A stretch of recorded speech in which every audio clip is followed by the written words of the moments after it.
여러분은 지금 어떤 시련을 겪고 계신가요? 삶은 때때로 우리를 시험하듯 견디기 힘든 상황을 던져줍니다. 가족의 아픔, 경제적인 어려움, 인간관계의 갈등, 건강의 문제. 어떤 날은 하나씩 찾아오고 어떤 날은 한꺼번에 몰려와 숨조차 쉬기 힘들게 만듭니다. 그 순간 우리는 생각합니다. 왜 나에게 이런 일이 일어나는 걸까?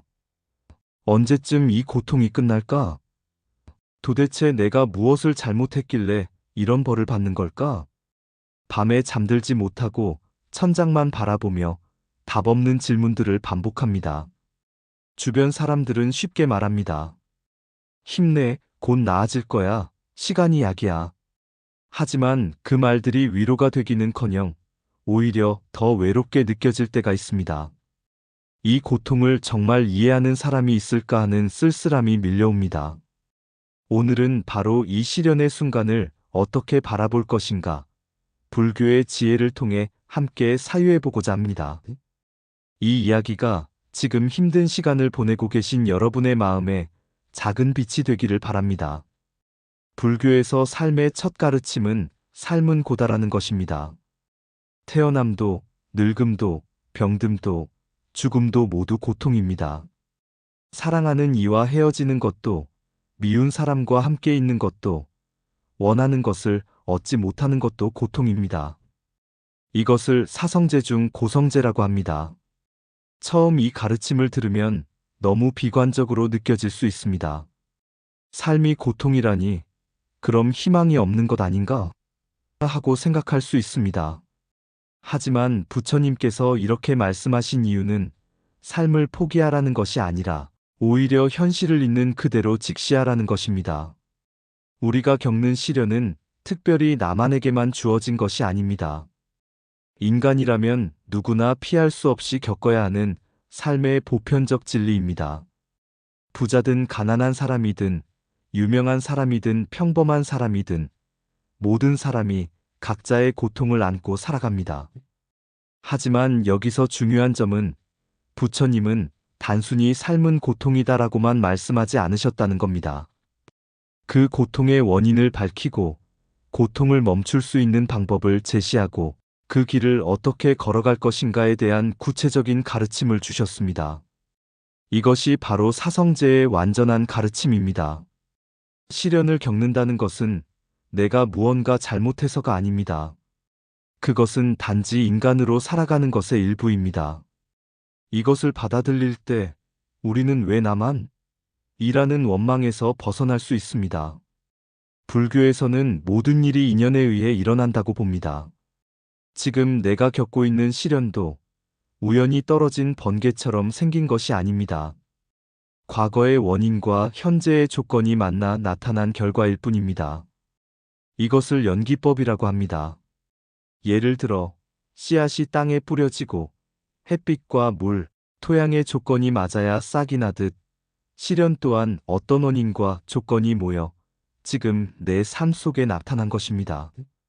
씨앗만 있어도 안 되고 물만 있어도 안 되고 여러 조건이 복합적으로 작용해야 결과가 나타납니다. 이것을 알게 되면 시련을 억울하게만 여기지 않게 됩니다. 왜 나에게 이런 일이 생겼을까? 라는 원망 대신 이 시련은 어떤 인연에서 비롯되었을까? 그리고 여기서 무엇을 배울 수 있을까?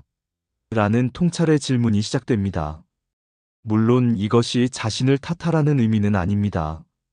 어떤 사람들은 인연의 가르침을 듣고 그럼 이것도 내 전생의 업보인가, 내 탓인가 하며 자책합니다.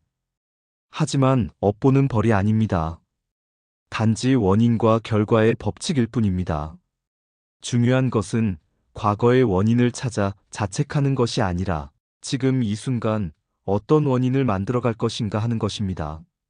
지금 내가 어떤 생각을 하고 어떤 말을 하고 어떤 행동을 하느냐가 미래의 결과를 만들어갑니다. 시련 앞에서 원망하고 분노하며 보내느냐 아니면 이것을 배움의 기회로 삼고 지혜를 키우며 보내느냐? 이 선택이 다음 순간에 내 삶을 만들어갑니다.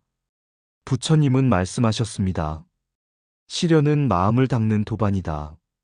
평안할 때는 우리의 진면목이 잘 드러나지 않습니다. 모든 것이 순조로울 때는 누구나 평온하고 자비로울 수 있습니다.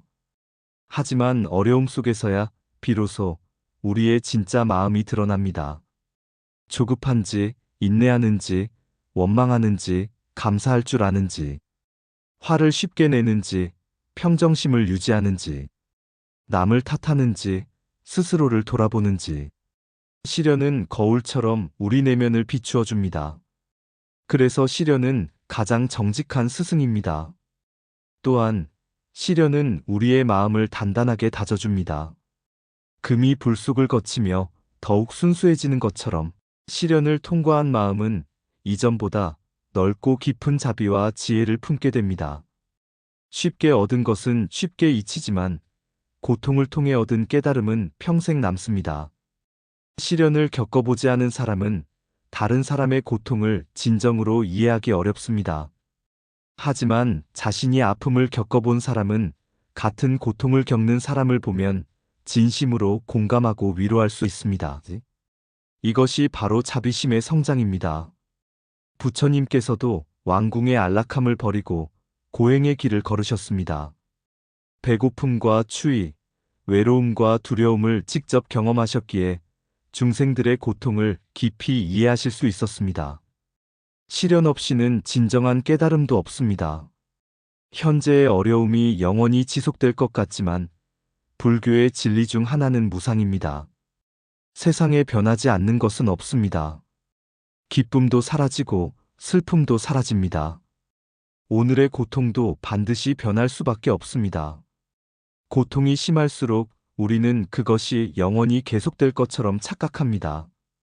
이 고통은 절대 끝나지 않을 거야. 내 인생은 영원히 이럴 거야 라고 생각합니다. 하지만 그것은 착각입니다. 모든 것은 변합니다. 강한 비바람도 언젠가는 그칩니다. 어둠이 아무리 깊어도 새벽은 반드시 옵니다. 겨울이 아무리 춥고 길어도 봄은 어김없이 찾아옵니다. 자연의 이치가 그렇듯 우리 삶의 시련도 마찬가지입니다. 무상의 이치를 마음에 새기면 이 시련도 언젠가는 지나간다는 희망을 갖게 되고 지금의 고통에 짓눌리지 않고 조금 더 여유롭게 바라볼 수 있습니다. 이것은 단순한 긍정적 사고가 아니라 진리에 대한 깨달음입니다. 또한 무상의 가르침은 우리에게 지금 이 순간의 소중함을 일깨워 줍니다. 고통도 변하지만 행복도 변합니다. 그러므로 고통 속에서도 작은 행복을 놓치지 말아야 하고 행복할 때도 그것이 영원하지 않음을 알고 감사해야 합니다. 시련을 마주했을 때 우리는 종종 그것을 부정하려 합니다. 이건 현실이 아니야. 이런 일이 나에게 일어날 리 없어라고 생각하며 현실을 외면합니다. 하지만 부정은 문제를 해결하지 못합니다. 오히려 더 큰 고통을 만들 뿐입니다. 불교에서는 시련을 있는 그대로 받아들이라고 가르칩니다. 고통을 억지로 없애려 하지 말고 지금 이 순간 이런 고통이 있구나 하고 알아차리는 것입니다. 이것을 정념, 올바른 마음 챙김이라고 합니다. 받아들인다는 것은 포기하는 것이 아닙니다. 상황을 개선하려는 노력을 멈추라는 것도 아닙니다. 단지 지금 이 순간의 현실을 있는 그대로 인정하는 것입니다. 지금 나는 힘들다. 이것이 지금의 현실이다. 이렇게 인정하는 순간 마음의 저항이 줄어들고 고통의 무게도 가벼워집니다. 저항이 고통을 키웁니다. 이건 불공평해. 이럴 리 없어. 왜 나만이라고 저항할수록 고통은 배가 됩니다. 하지만 그래, 지금은 이렇구나라고 받아들이면 같은 상황이어도 마음은 훨씬 평온해집니다. 이것은 체념이 아니라 지혜입니다. 바꿀 수 없는 것을 바꾸려고 애쓰는 대신 바꿀 수 있는 것에 에너지를 집중하는 것입니다. 상황 자체는 바꿀 수 없어도 그 상황을 대하는 내 마음가짐은 바꿀 수 있습니다. 시련을 겪을 때 우리는 종종 다른 사람과 비교하며 괴로워합니다. 저 사람은 평탄하게 잘 사는데 왜 나만 이렇게 힘들까? 나는 왜 이렇게 운이 없을까? 이런 비교는 고통을 배가시킵니다. 하지만 우리가 보는 것은 다른 사람 삶의 극히 일부분일 뿐입니다. 겉으로 보기에 행복해 보이는 사람도 자신만의 고민과 아픔을 안고 살아갑니다. SNS에 올라온 화려한 사진 뒤에는 보이지 않는 눈물이 있을 수 있습니다. 부처님께서는 각자의 삶은 각자의 인연에 의해 흘러간다고 하셨습니다. 내 삶과 남의 삶을 비교하는 것은 사과와 배를 비교하는 것과 같습니다. 둘 다 과일이지만 완전히 다른 것입니다. 어느 것이 더 좋고 나쁜 것이 아니라 단지 다를 뿐입니다. 비교를 내려놓으면 내 시련을 있는 그대로 바라볼 수 있습니다. 이것은 나의 시련이다. 남의 것과 비교할 수 없는 나만의 배움의 과정이다. 이렇게 생각할 때 비로소 그 시련으로부터 진정한 교훈을 얻을 수 있습니다. 내 고통을 깊이 들여다보면 그것이 나만의 것이 아님을 알게 됩니다. 지금 이 순간에도 수많은 사람들이 비슷한 고통을 겪고 있습니다. 병으로 고통받는 사람, 경제적 어려움에 시달리는 사람, 외로움에 힘들어하는 사람들이 셀 수 없이 많습니다. 이것을 깨달을 때 내 아픔이 조금은 보편적인 것으로 느껴지고 동시에 다른 이들을 향한 연민과 자비가 자라납니다. 나도 이렇게 힘든데 저 사람도 힘들겠구나. 저 사람을 도와주고 싶다. 이런 마음이 생기는 것입니다. 자비심은 자신의 고통을 경험할 때 더욱 깊어집니다. 아파 본 사람이 아픈 사람을 더 잘 이해하고 외로워 본 사람이 외로운 사람을 더 잘 위로할 수 있습니다. 시련은 이렇게 우리의 자비심을 키워줍니다. 부처님께서는 자신과 타인이 결국 하나임을 깨달으라고 하셨습니다. 내가 고통받을 때 다른 사람도 고통받고 내가 행복할 때 다른 사람도 행복하기를 바라는 마음. 이것이 바로 대승불교의 보살정신입니다. 시련은 우리를 무너뜨리려 오는 것이 아니라 오히려 우리를 깨우고 성장시키려 찾아옵니다. 삶이 평탄할 때는 진리를 찾지 않습니다. 모든 것이 잘 풀릴 때는 종교나 철학, 마음 공부에 관심을 갖지 않습니다. 하지만 시련이 닥칠 때 비로소 우리는 인생의 의미를 묻고 마음 공부를 시작하고 부처님의 가르침을 구하게 됩니다. 고통이 우리를 진리로 이끄는 것입니다. 이런 의미에서 시련은 축복이기도 합니다. 즉, 시련은 고통스럽지만 동시에 나를 깨어나게 하는 부름입니다. 지금 깨어나라. 지금 자비와 지혜를 배우라. 이 부름에 응답하는 순간 시련은 더 이상 원망의 대상이 아니라 나를 성장시키는 스승이 됩니다. 많은 위대한 스승들이 큰 시련을 겪은 후에 깨달음을 얻었습니다. 부처님께서도 왕궁을 떠나 고행의 길을 걸으셨고 많은 조사 스님들도 큰 좌절과 고통을 겪은 후 깨달음을 얻으셨습니다. 시련은 깨달음의 문입니다. 시련 속에서도 감사할 수 있는 것들이 있습니다. 아무리 힘들어도 숨을 쉬고 있고 하루를 보낼 수 있는 몸이 있고 지나갈 비바람을 피할 집이 있습니다. 이런 작은 것들에 감사할 때 마음이 조금씩 가벼워집니다. 감사는 마법과 같습니다. 같은 상황이어도 감사하는 마음으로 바라보면 전혀 다르게 보입니다. 부족한 것보다 가진 것에 집중하고 잃은 것보다 남아있는 것에 감사할 때 우리는 시련 속에서도 평안을 찾을 수 있습니다. 부처님께서는 만족할 줄 아는 것이 가장 큰 부라고 하셨습니다. 많이 가진 사람이 행복한 것이 아니라 가진 것에 감사할 줄 아는 사람이 진정으로 행복합니다. 시련 속에서 감사를 연습하는 것, 그것이 고통을 이기는 가장 강력한 방법입니다. 시련은 우리가 몰랐던 내면의 힘을 발견하게 해줍니다. 평탄한 삶을 살 때는 자신이 얼마나 강한 사람인지, 얼마나 많은 것을 견딜 수 있는 사람인지 알 수 없습니다. 하지만 시련을 겪으며 우리는 깨닫습니다. 나는 생각보다 강한 사람이구나. 힘든 상황을 하루하루 버텨내는 것 자체가 이미 큰 용기입니다. 포기하지 않고 아침에 일어나는 것, 그날을 살아내는 것, 이 모든 것이 용기입니다. 시련은 이렇게 우리 안에 잠들어 있던 힘을 깨워줍니다. 부처님께서는 자신의 내면의 피난처를 구하라고 하셨습니다. 외부의 어떤 것도 우리를 완전히 구원해 줄 수 없습니다. 결국 우리를 구원하는 것은 우리 자신의 내면에 있는 힘입니다. 시련은 그 힘을 발견하게 하는 계기가 됩니다. 많은 사람들이 시련을 겪은 후 이렇게 말합니다. 그때는 정말 힘들었지만 그 경험이 나를 더 강하게 만들었어요. 시련은 우리를 약하게 만드는 것이 아니라 우리가 얼마나 강한 존재인지를 알려줍니다. 시련을 겪을 때 우리는 진정으로 소중한 사람이 누구인지 알게 됩니다. 좋을 때만 함께하는 사람이 있고 힘들 때도 곁을 지켜주는 사람이 있습니다. 시련은 진짜 인연과 가짜 인연을 구별하게 해줍니다. 어려울 때 손을 내밀어주는 사람, 아무 말 없이 곁에 있어주는 사람, 진심으로 걱정해주는 사람. 이런 사람들이야말로 우리 삶의 진정한 보물입니다.